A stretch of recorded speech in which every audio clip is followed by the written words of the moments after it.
ტაძარში ილია მეორის დაკრძალვისთვის მზადება დასკვნით ფაზაში გადადის, უკვე გადაწყვეტილია, რომ პატრიარქის განსასვენებელი საკურთხევლის მარცხენა მხარეს განთავსდება. ღვთისმშობლის მიძინების საპატრიარქო ტაძარი სამუდამო სამყოფლად თავად ილია მეორემ შეარჩია. უნდა დაიკრძალოს პატრიარქი ილია მეორე, პირველ რიგში ყველაზე მთავარი იყოს სწორედ უწმინდესის სურვილი, რომ ეს ყოფილიყო სიონის საკათედრო ტაძარი, ამის შემდეგ კი წმინდა სინოდის სხდომაზე ერთობლივი გადაწყვეტილებით სინოდის წევრებმა სწორედ პატრიარქის სურვილი და ნება აღასრულეს.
ძალიან მიჭირს ახლა იმის თქმა,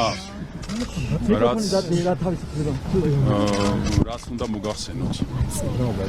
ამ რამდენიმე წუთის წინ თივ განისვენა სრულიად საქართველოს კათოლიკოს პატრიარქმა უწმინდესმა და უნიტარესმა ილია მეორე. ისტორიაზე ახლა ვხედავთ ადრია ჯაყმაიტის დეტალებია ძალიან ბევრი, შესათანხმებელი და ხვალ დილიდანვე გავაკეთებთ განცხადებას. საპატრიარქოს სახელით, დიახ, საპატრიარქოს სახელით. ხო, ხვალ იქნება დასვენებული უკვე სამების ტაძარში. საკრძალვას ადიგებმე და ეს სხვა რა ცნობილი უკვე. ხვალ ყველაფერზე გავაკეთებთ დეტალურ განცხადებას. როგორც მოისმინეთ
სიონის საპატრიარქო ტაძარში დაკრძალვისთვის მოსამზადებელი სამუშაოები ამ წუთებშიც მიმდინარეობს. ის ცოტა ხნის წინ დაიწყო, მას შემდეგ რაც აქ სინოდის წევრებმა და მეუფეშიომ შეარჩიეს კონკრეტული ადგილი, სადაც მოხდება პატრიარქის დაკრძალვა. ეს არის საკურთხევლის მარცხენა მხარეს სივრცე, სადაც ახლა კულტურული მემკვიდრეობის დაცვის ეროვნული სააგენტოს არქეოლოგები მუშაობენ და ისინი ათავისუფლებენ სივრცეს ფილაქვებისგან, სადაც უკვე კვირას მოხდება პატრიარქის დაკრძალვა.